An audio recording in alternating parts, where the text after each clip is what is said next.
Right now I'm on hold. We're just waiting for him to come back. Gonna make sure the desktop volume is up so he can be heard. Or his supervisor. We'll see who comes back. Waiting. So I was right.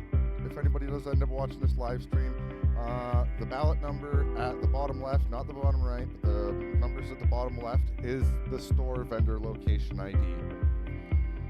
So if anybody ends up watching this little video here,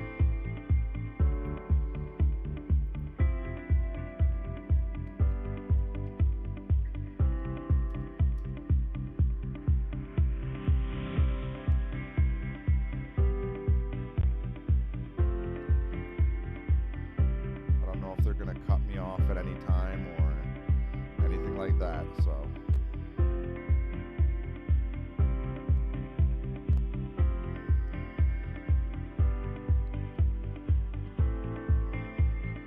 I've asked for a Freedom of Information Act request about the vendor ID numbers and store locations, just to let everyone know if anybody does tune into this little live stream.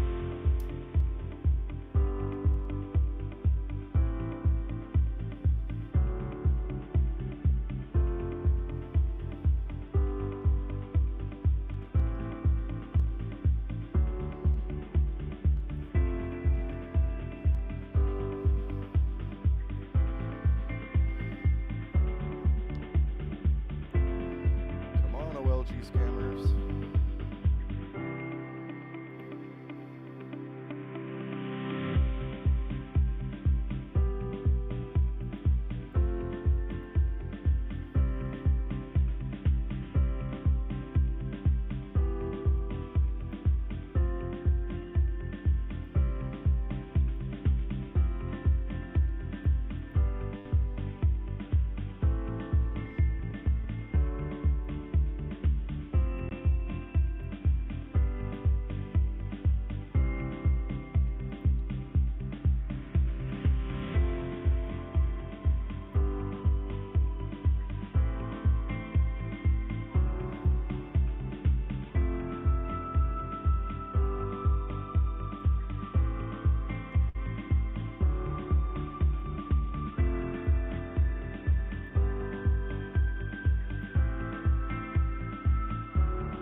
Come on, Mr. OLG man.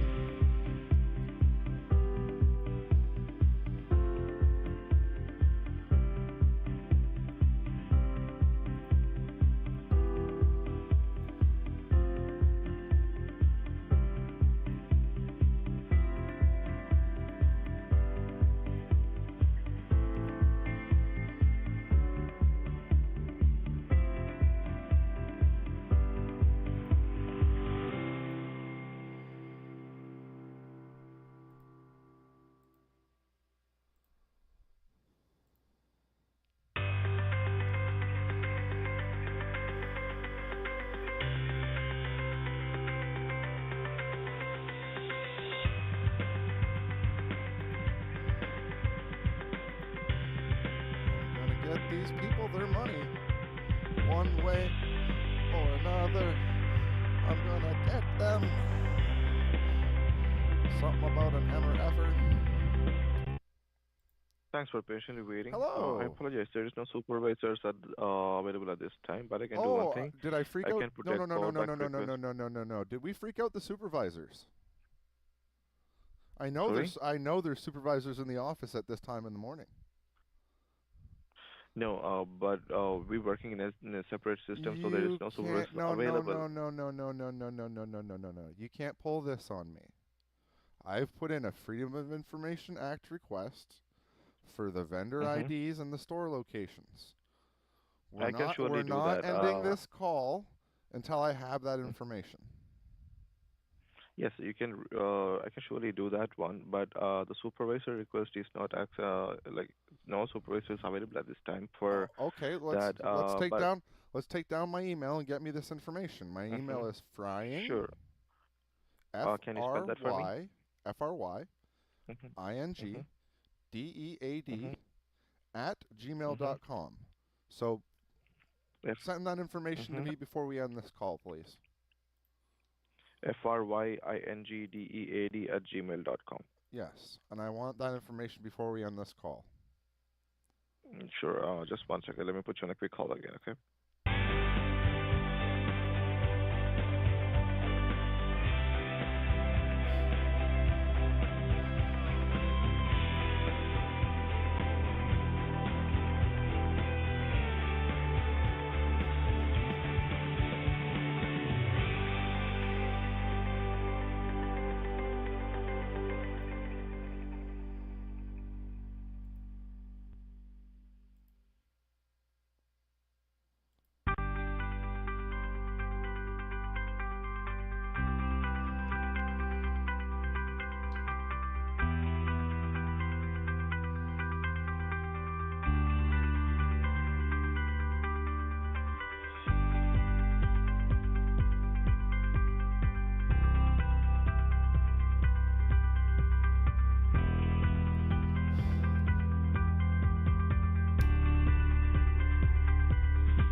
Tom Mulcair, CTV News political.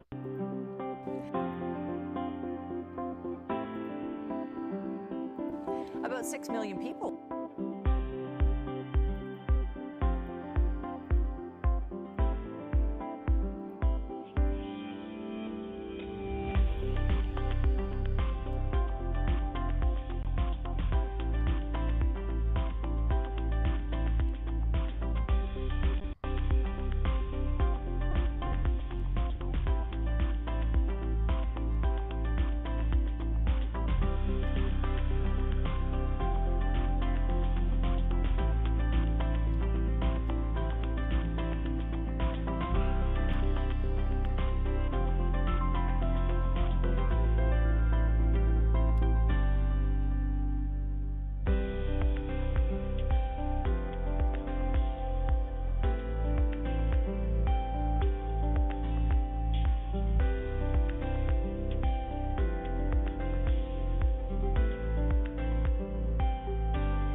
Thanks for patiently waiting. Hello. Yes, I have put a request for the list of all the stores for the RDL numbers and details. Uh, yes, I'm going to escalate this case to the proper department, and they will be sending you the documents through email. Why can't we just have that list sent to me now?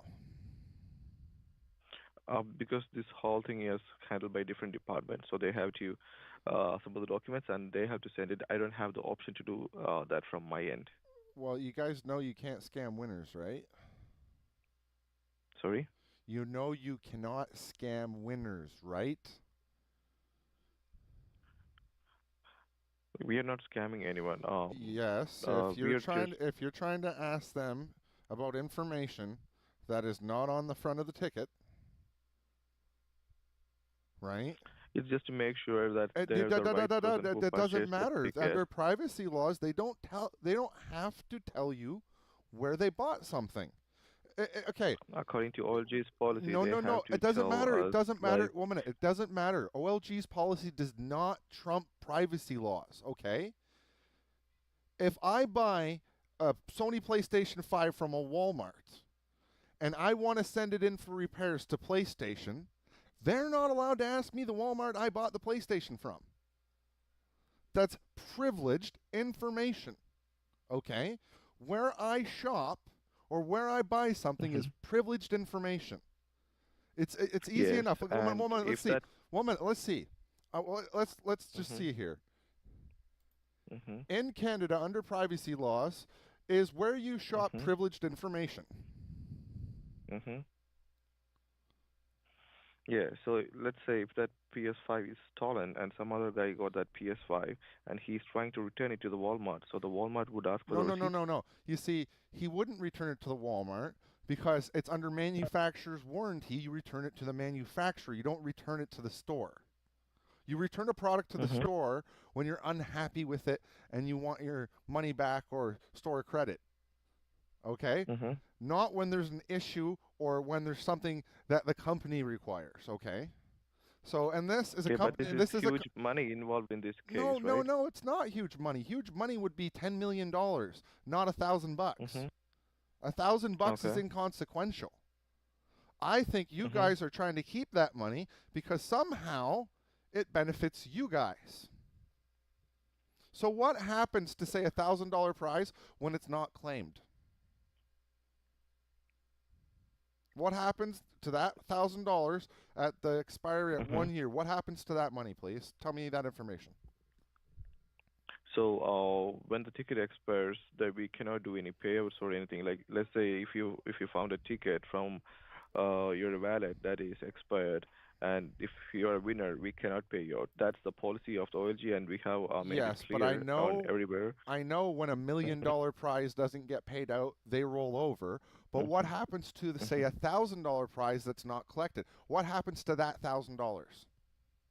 Any prize, if you didn't if it's not claimed before the expiry, like that doesn't matter if it's $1,000, if it's a $10 million, like it won't get paid out, like if it's not collected before the expiry. Yeah, but again, where does it go? On the books. Like it's. Where does that $1,000 go? It stays where it is actually. Like if it's in the account, it stays there. So you guys are just collecting the interest off of it illegally. Like, because no one claimed the ticket so far, right? Right, but that $1,000 should probably be donated to charity. It shouldn't stay with you. It was a win. It was meant to leave your organization. So you keeping it would be unethical, correct? I don't think so. Because I think so. Perfectly so. It was a win. Okay? If somebody was supposed to win that money and they're not able to collect it for whatever reason, let's say they died. They're dead. They won $10 million. They're dead. Nobody even knows they had the ticket. How is it ethical for you to keep the money? That money should have to be, by law, donated to charity. because it was not yours to keep the minute you put it up as a prize to be won and somebody won it. The fact that they can no longer collect it under any circumstance should mean that money is not yours. It is no longer theirs, so it should be donated to charity. You know what? That's a perfect thing to actually go to the Gaming Commission with and stop you guys from keeping this money in your organization, because I think you're using that money in your organization to your benefit illegally. I think that's why you're trying to stop these players from collecting their wins, because that benefits you guys. So I want to make it clear that this day moving forward, I'm going to talk to the CBC News. I'm going to talk to the two winners that you guys are not letting collect their prizes. And I think we're going to move to the courts with this information and make a request that under logic that you guys can't keep this money and it should be donated to charity immediately. And that all of this should be done retroactively for at least the past 7 years. So all the wins for the past 7 years that haven't been collected, that you guys are trying to just keep the money for, I want retroactively donated to charity. I think that's a perfect solution to this, because I don't think you guys should be able to keep the money. It doesn't sound fair. This is a lottery organization that's not supposed to be hoarding money, and it sounds like you are. It sounds like you are definitely hoarding money. And it sounds like now you're getting so scammy that you're asking people about store locations, like, where did you buy the ticket? Even though that's never been public information that you've needed to know. Yes, as I said, I can surely put your concerns on everything in this case, and I'll. I've been playing your lottery since I was 13 with my dad's help. My dad used to buy me tickets all the time. I actually got one of those 649 scratch tickets when I was a kid and won 100 free plays. That was a great one. You know what they didn't do when we won money on one of those tickets and my dad went and cashed it in? They didn't ask him where he bought it at all. So when did this policy change? Yeah, that's what I'm trying to say. My dad won $992. He collected it. They never asked him shit about where he bought it. So when did this scummy policy to try to scam winners out of their money come into existence? By any chance, did it come into existence in the last 7 years? I'm sorry, what was that? Did it come into existence in the last 7 years, this rule? I'm not sure about that. I will have to check it up for you. You guys aren't sure of much, eh? You don't keep up on any of the goings-on, do you? You know, when you work a job where you're supposed to be handing out information, it's a good thing to go over the information every once in a while, so you don't have to go to the other line or tell people that you don't know something. It's a good thing to know everything about your job, even the uncomfortable shit you have to ask your bosses or your managers. And they're like, why are you asking that? And you should tell them, I'm asking that because I may be asked for that information. I would like to have it now. It's called being informed. Just like every one of your ticket holders is going to be informed about that little number to the bottom left of the ballot number. So I think at this point, it's best to end this call, and I'm going to call the CTV News and find out who's the reporter on the story, and we're going to see if we can't get to the bottom of this today and get those two winners their money today, because this shit does not fly any way, shape, or form.